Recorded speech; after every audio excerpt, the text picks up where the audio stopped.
Today's eMoney tip of the week, I'm going to talk about the recent Decision Center updates. I'm recording this the beginning of October 2022. A lot of you saw these updates happen towards the end of 2021, depending on what version you're running of eMoney. Personally, the version I'm running eMoney, I didn't see these till the spring of 2022. But I've held off because I wanted to learn to get more comfortable with them. And quite frankly, I wanted to wait till the majority of people had this feature. So we're in my sample client, Pam and Jim Helpert. We're going to jump right into Decision Center. So we're going to pull in their plans and we're going to go right into Decision Center. And what you should notice is, and there's been a lot of updates to Decision Center in the past 24 months. One of the things is to change this around the plans. One of the other things is this what ifs here. And the other part is this insights. So today I'm really going to focus on insights. In my next video, I'll talk about the other two.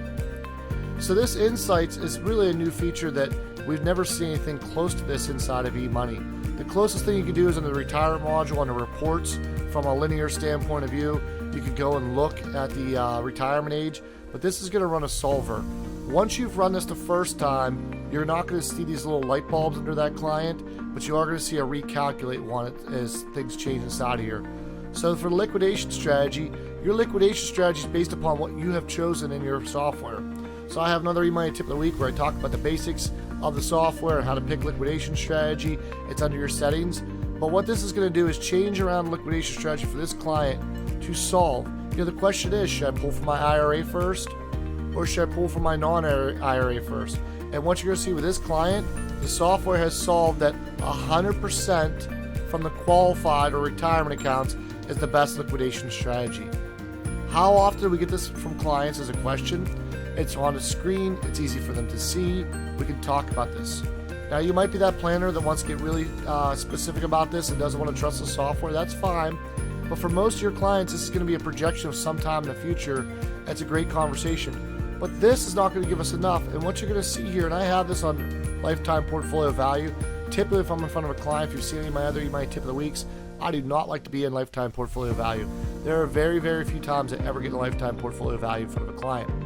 But this I want to show you because once we turn this button on, if it will turn on, my internet is running slow today, so that's what that is. And what you can see is it actually gains value from the base liquidation strategy that we're using for our clients. And this is different. I've run this now with several different clients, especially several different sample clients, and it is coming up with different projections in each one.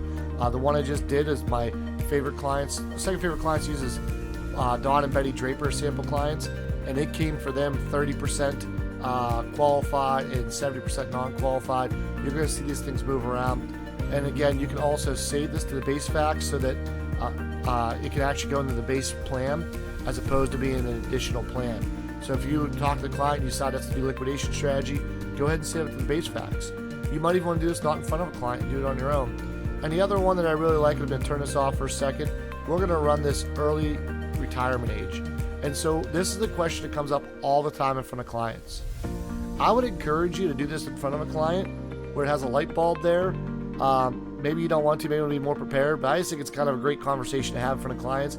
It doesn't take long for it to figure it out. My internet's running slow today, and you can see how fast that came through. And so what you'll see here is we can go to Pam 59 and Jim 58. And then what you'll see is obviously it's going to destroy lifetime portfolio value. But the next part I want to show you, this is how I would typically show this in front of a client. What I'm going to typically show is Monte Carlo. And I'm going to go under not asset spread, but to Monte Carlo summary, because for me it's all about where are we green. And so what I'm going to talk about the clients is this important to put into effect. Does it move the needle is one of the things we always talk about with clients.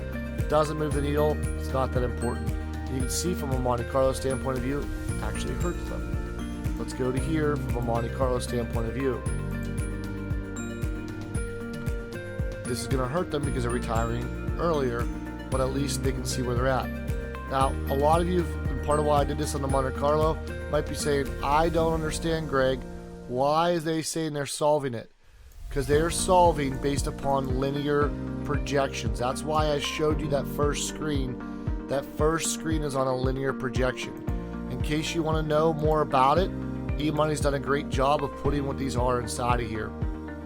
So I really want to make sure you know that before you get stuck in front of a client and you click on these buttons. And for us, it's going to lower the probability of success, so therefore something we don't want to do.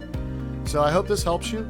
I think this is a great feature, and it's a continuing of the additions that eMoney keeps putting into the software to make Decision Center the base of everything and make it where you want to have conversations with your clients. Next week, we'll talk about the what ifs. We hope this tip helped educate and empower you to do more plans for your clients so that you can impact more lives through financial planning. If you have some great tips we don't know about, we'd love to hear about them. If you have a better way of doing what we just showed you, we'd love to hear about that, because we are a noble profession, and together